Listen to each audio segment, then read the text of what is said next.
Everyone and welcome to our channel grounded to grow.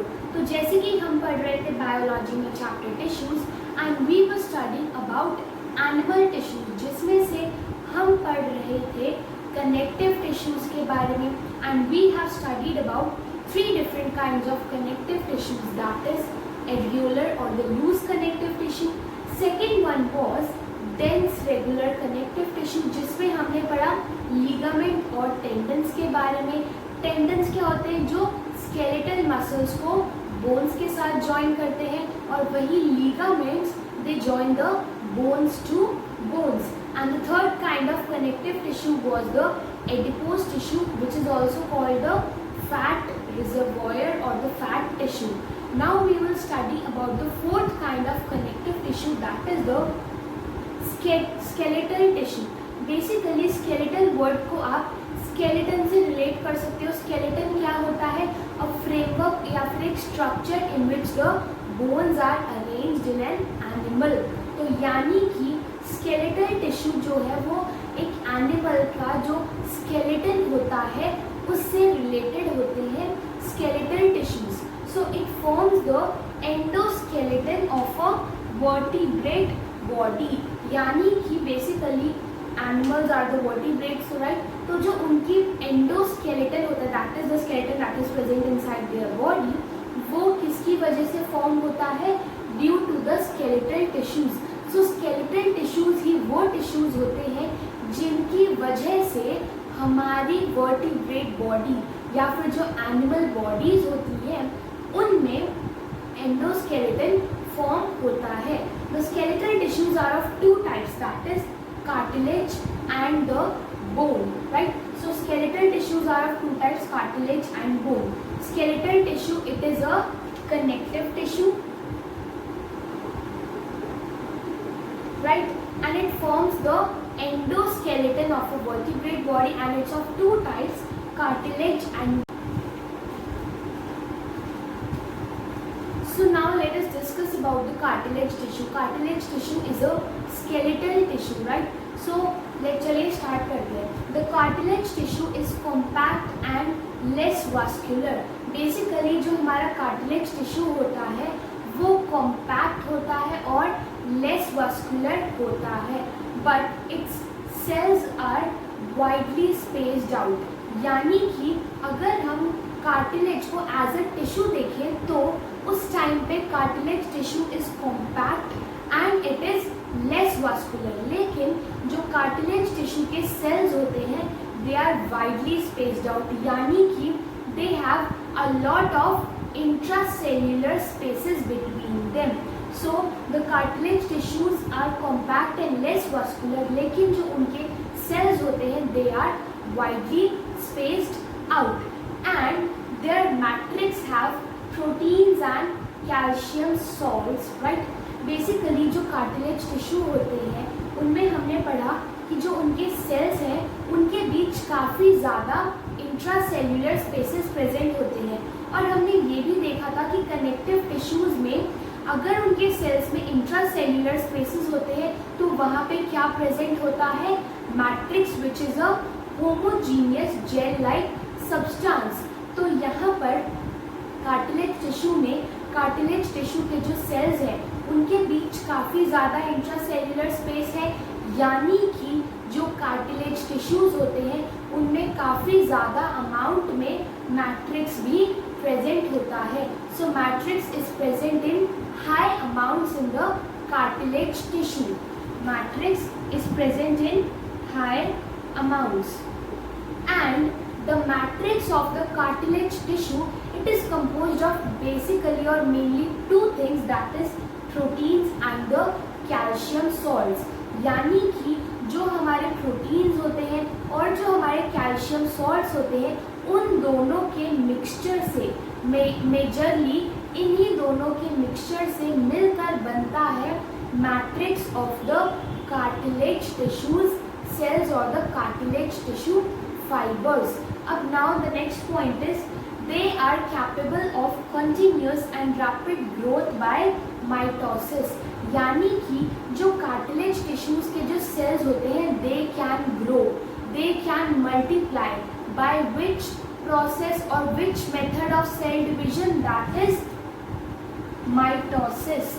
Mitosis basically क्या होता है, जब हमारा एक cell gets divided into two daughter cells,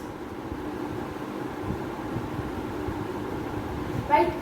ये हमने the fundamental unit of life cell chapter में पढ़ा था कि माइटोसिस क्या होता है, जब हमारा एक parent cell gets divided into two daughter cells with the same number of chromosomes, that is called mitosis. तो यानी कि जो कार्टिलेज टिश्यू के फाइबर्स होते हैं या फिर जो कार्टिलेज टिश्यू के सेल्स होते हैं, they are capable of cell division and they are capable of their own growth by the means of mitosis. So it was about some information about the cartilage tissues and their cells. They are compact and less vascular, यानी कि जो cartilage tissue होते हैं वो काफ़ी compactly arranged होते हैं और साथ ही साथ vascular वो कम होते हैं, यानी कि उनमें कम strength होती है. नेक्स्ट इज जो कार्टिलेज टिश्यू के सेल्स होते हैं, they are widely spaced out, यानी कि उनके बीच काफ़ी इंट्रासेल्युलर स्पेस होता है. इंट्रासेल्युलर स्पेस ज़्यादा यानी कि मैट्रिक्स भी ज़्यादा. तो मैट्रिक्स जो होता है कार्टिलेज टिश्यू फाइबर्स का, it is made up of proteins and calcium salts. And one more point that the cartilage tissue cells और fibres are capable of growth by which method of cell division? Mitosis, जिसमें हमारा एक parent cell जो होता है that gets divided into two daughter cells which are look alike and the parent cell and the daughter cells have the same number of chromosomes.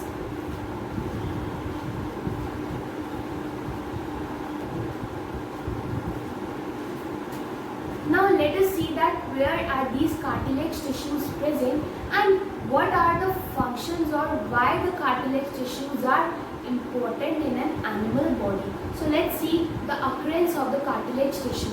The cartilage tissues are present in the ear pinna, the nose tip, the end of long bones etc. Ear pinna basically जो हमारे ear होते हैं उसके this portion को हम बोलते हैं ear pinna, the nose tip और the end of long bones जो हमारी होती हैं, या फिर द ट्रैकिया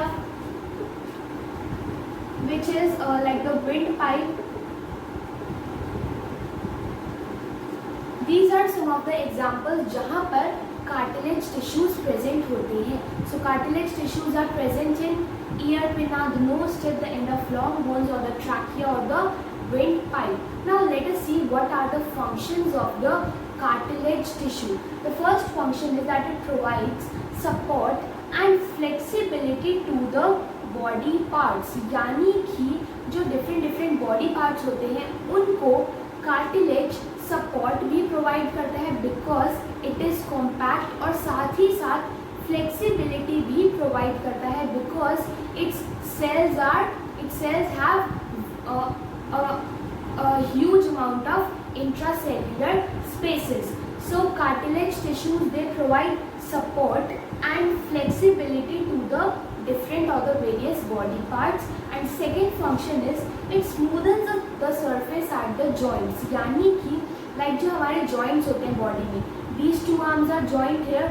तो यहाँ पर cartilage tissues present होते हैं ताकि ये जो दोनों bones का joint है उसे स्मूदन कर सके. So these two are the functions of cartilage tissue. The first is that it provides support as well as flexibility to the different body parts. And the second that कि जहाँ पर joints होते हैं that is there, यहाँ पे दो bones हैं, they are joint at this place. तो इस जॉइंट पर कार्टिलेज टिश्यू प्रेजेंट होंगे ताकि ये इन दोनों जॉइंट्स का जो सरफेस है उसे स्मूदन कर सके. So smoothen the surface at the joints.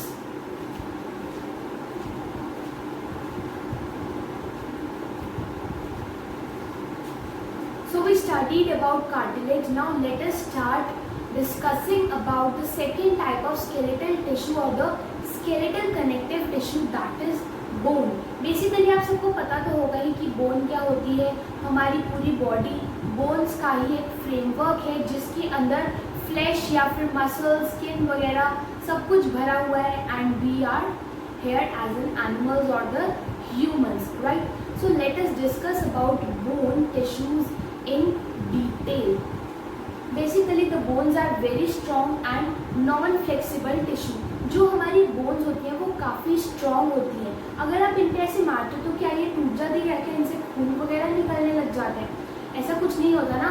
They are very strong. हाँ, अगर कोई सीवियर इंजरी होती है then the bones might get broken, लेकिन otherwise the bones are very strong and they are non flexible tissue.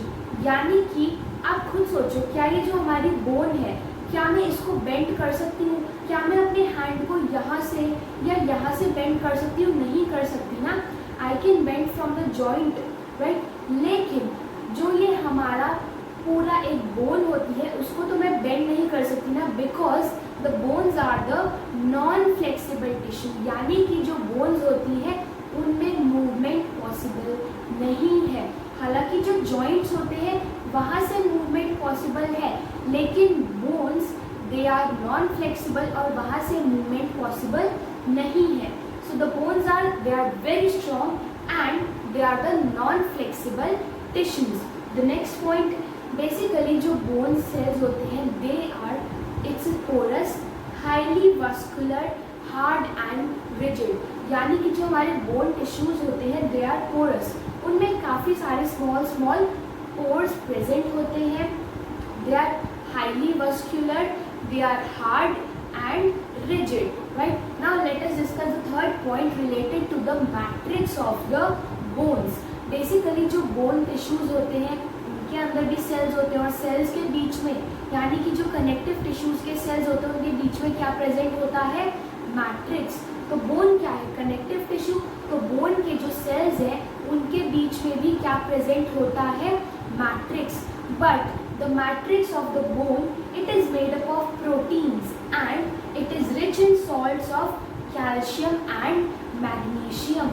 Basically जो हमारे cartilages होते हैं उनमें थोड़ी बहुत क्वांटिटी में कैल्शियम प्रेजेंट होता है, लेकिन बोन्स जो होती हैं उनमें रिच या फिर मैक्सिमम अमाउंट में कैल्शियम सॉल्ट्स और मैग्नीशियम सॉल्ट्स प्रेजेंट होते हैं and the bones are made up of proteins. So जो मैट्रिक्स होता है बोन्स का, it is made up of proteins and it is rich in salts of calcium and magnesium. Basically calcium और magnesium दो metals हैं जिनके salts की मदद से बोन्स बनी होती हैं and the bones tissues are rich in salts of calcium and magnesium.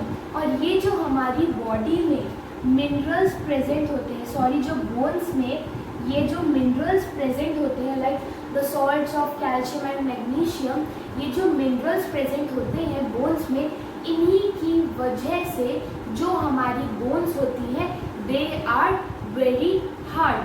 तो यानी कि जो मिनरल्स प्रेजेंट होते हैं they do the work of providing hardness to the bones, right. तो ये जो हमारे मिनरल्स प्रेजेंट होते हैं बोन्स में लाइक द कैल्शियम सॉल्ट्स और द मैग्नीशियम सॉल्ट्स, इन्हीं की वजह से, इन्हीं की प्रेजेंट होने की वजह से हमारी बोन्स जो होती है उनको उनकी स्टिफनेस या फिर हार्डनेस मिलती है.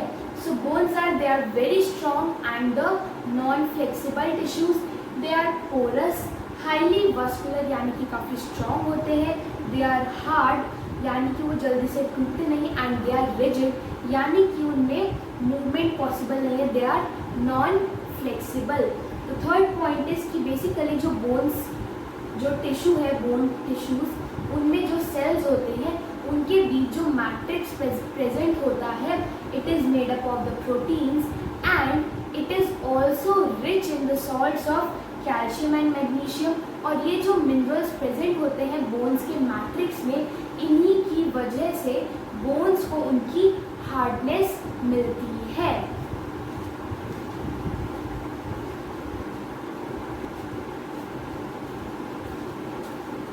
Now let us see the different functions that the bone tissues or the bones perform in an animal body.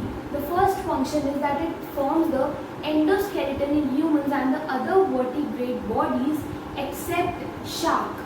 यानी कि ह्यूमंस या फिर जो अदर वर्टिब्रेट्स होते हैं, जो डिफरेंट एनिमल्स होते हैं विच आर वर्टिब्रेट्स, उन सब में एंडोस्केलेटन किसका फॉर्म होता है या फिर किसका मेडअप ऑफ होता है, बोन्स का, accept shark.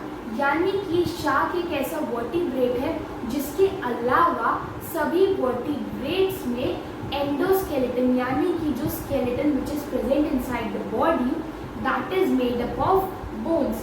So bones form the endoskeleton in human beings and the other vertebrate bodies except shark. The next point is that they provide shape and skeletal support to the body. ये हमने पहले भी discuss किया था कि सोचो अगर हमारी बॉडी में बोन्स ही नहीं होती तो हमारी बॉडी में जो मसल्स हैं वो ऐसे ही झूल रही होती, हमारी बॉडी की कोई स्टिफ शेप नहीं होती. So the bones provide shape to our body and skeletal support. यानी कि हमारा skeleton किस चीज़ का बना होता है, bones का. तो skeleton that is the skeletal support किसकी मदद से हमें मिलता है, bones की मदद से. So the bones provide shape and skeletal support to the body. The next point is that they protect the vital body organs. यानी कि इन अ ह्यूमन बीइंग और एनी अदर एनिमल जो वाइटल या फिर जो बहुत इम्पोर्टेंट बॉडी ऑर्गन्स होते हैं उनको भी बोन्स प्रोटेक्ट करती हैं. अब आप सोचोगे कि आखिर इसका एग्जाम्पल क्या होगा. Let me give you some examples. हमारा जो ब्रेन है that is a very important body organ. अगर ब्रेन किसी के पास नहीं होगा, अगर ब्रेन माइंड में होगा ही नहीं, तो क्या कोई इंसान जिंदा रह सकता है, नहीं रह सकता. So the brain that is it is protected by a skull. जो स्कल होता है वो हमारे ब्रेन को प्रोटेक्ट करता है and skull is made up of bones. Next example जो हमारा हार्ट है या जो हमारे लंग्स हैं they are in the rib cage and the rib cage is made up of bones. So ऐसे हम ये कुछ एग्जाम्पल्स हैं जिसमें हमारे जो इम्पोर्टेंट या जो वाइटल बॉडी ऑर्गन्स हैं उनको हमारी बोन्स प्रोटेक्ट करती हैं. Like our brain is protected by the skull and our heart and the lungs are protected by the rib cage. The last point is it serves as a storage site of calcium and phosphate.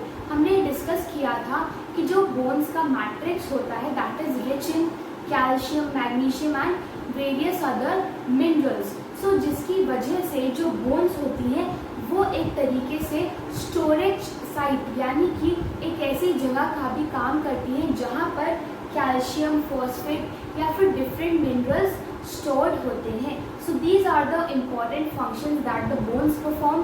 First is that it forms the endoskeleton in humans and other vertebrate bodies except shark. The next is that they provide shape and skeletal support to the body. यानी कि किसी भी human being या किसी भी animal की body को उसकी वो शेप कैसे मिलती है, ड्यू टू द बोन्स और the skeleton present that is made up of bones in their body.